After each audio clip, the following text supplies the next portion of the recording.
He said, I'll have my phone next to the bed and I'll come to the hospital. And it was early morning, 4 o'clock, 4:30 in the morning. And so I called him, and he was at the hospital within 30 minutes.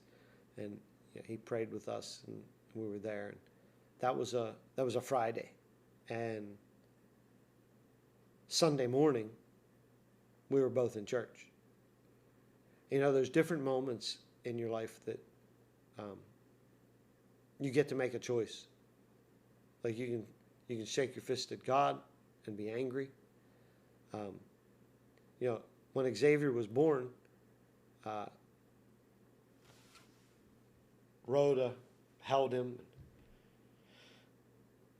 She asked me if I wanted to hold him. I said no, and I stood there over the bassinet. Even though he was stillborn, they still wrap him in a blanket and bring him into the room. And so he's in the bassinet at the hospital. And I stood there, and I touched him, but I wouldn't hold him. And it wasn't until later that she asked me, why won't you hold him? And I said, because I don't want to take a chance on being angry at God. Like, you carried this child and gave birth. It was like, but I'm expecting to hold a live child in my arms, and I just didn't want to take a chance on stirring my emotions up and becoming angry with God, because God didn't kill him. And so Sunday morning, we were in church, and the pastor from the pulpit, he talked to us, and he read about David. When David lost a child in the Bible, it says he was thankful when he could go into the house of the Lord. And so he was drawing the comparison between David and us, and he asked the church to come around us and pray. So we were in a church that seated about 600, and she and I stood up, and everybody's coming around to lay hands, and the whole congregation gets up and comes.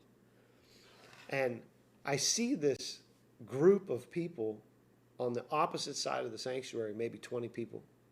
I'm like, that's weird. Why is there a clump of people that wouldn't come when the whole church came? And didn't think anything of it at that point. And after church, there was a gentleman that came over to me, and he said, hey, I just wanted to let you know what happened during service. And I said, okay, what happened? And he said, there was a man, when pastor asked the church to pray for you, he said there was a man that just started weeping, like weeping. And he said, so some people came around to console him. He said, and then he told us that he had lost a child 9 years before,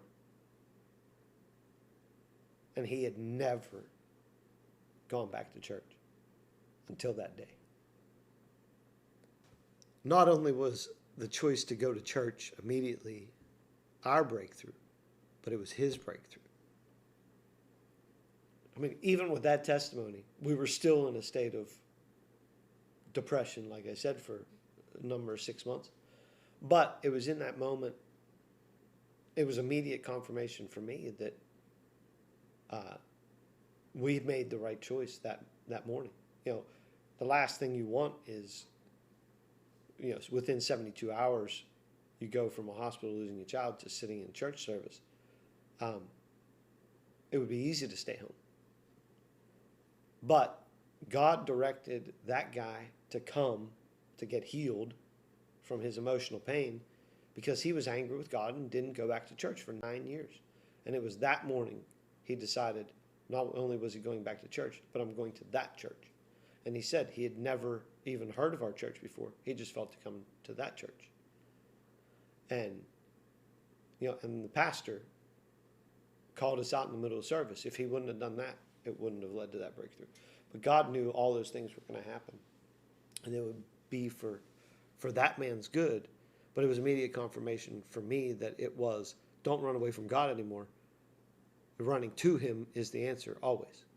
Obedience to God in the small things are because it says our steps are ordered of the Lord.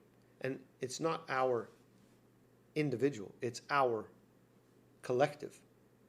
Our steps are ordered of the Lord.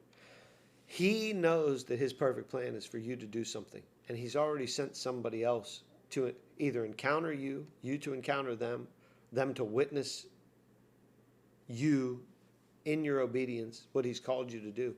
Everything God intertwines. So he had instructed that man to do what he did, and that man was obedient for his breakthrough. But if I wasn't obedient, then it wouldn't have been the same result for that guy. Would he have received healing? Yes, I believe he would have received healing. It would have come through a different avenue because he was obedient. If we wouldn't have shown up at church, it just wouldn't have been as powerful or in the same way.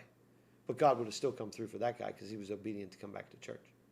We weren't the parents we should have been to my sons, who at the time were 9 and 6. So, they're dealing with parents who are divorced and a new person in the situation. And it was, there are things that you can't even foresee that you'll actually do. Like conversations that you wouldn't wish anybody has to have, but it was just reality. So we're believing, she's carrying full term. I just want to paint this picture for you of what that year looked like. My sons are dealing with divorce of their mother and father, so they see their mother every weekend or every other weekend, because during the first year that we separated, I let her see as often as she could come see the boys. I wanted her to be able to spend time, so they were going every weekend. And so they're expecting a new brother. This is June 26th. They're expecting a new brother. The beginning of June, they get out of school.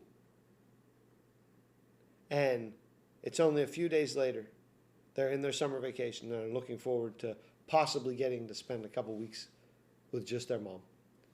And I got a phone call from my ex-wife's place of work. And they said, "Do you know where Rachel is?" And I said, "We're divorced." And they said, "Yeah, we know." I said, "Okay, then why are you calling to ask me if I know where she is?" She said, "Because nobody's heard from her or seen her in 3 days. She hasn't shown up, and that's not like her." And I said, "Yeah, that's not like her. She was driven for her job." And so I made a couple calls, and I found out that she was in jail. So now the boys wonder why they can't see their mom. She had a summons to appear in court, and she just didn't show up in court. So they ended up putting her in jail for 2 months.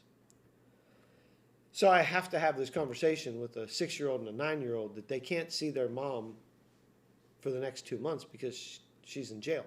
But that doesn't mean she's a bad person.